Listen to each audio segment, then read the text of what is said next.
when my son was in high school, he was riding around St. Louis with some young men. They were in an automobile, and the police, he was out near Ferguson, I think in the Pine Lawn area, and the police stopped them and made them get out of the vehicle and lay face down on the streets, and they pulled their guns out on them.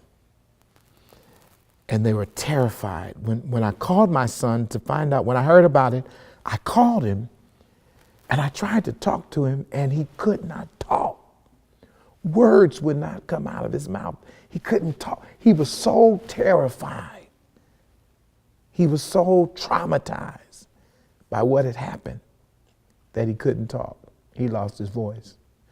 I believe that in so many instances, because of how our young people are living in this world, they've been so traumatized till they can't talk.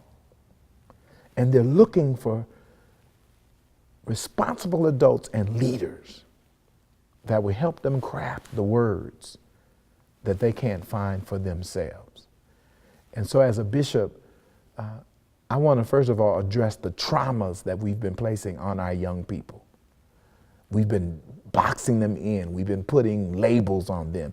We've been giving them these moral creeds for their lives that we don't even follow for our own lives. We've been making church and religion so off limits until they don't even bother to come to the church house anymore. I want to, as a bishop, create an environment where young people not only feel like they belong here, but where they feel like they have a leadership role to play in the life of the church. I want to be, when I talked to my son, when he couldn't talk, at the end of the conversation, I simply said to him, breathe, baby, just breathe. That's what I want to do for young people in the church. I want to be the kind of bishop who, when they lose their voice, I want to inspire them to breathe until they can talk again.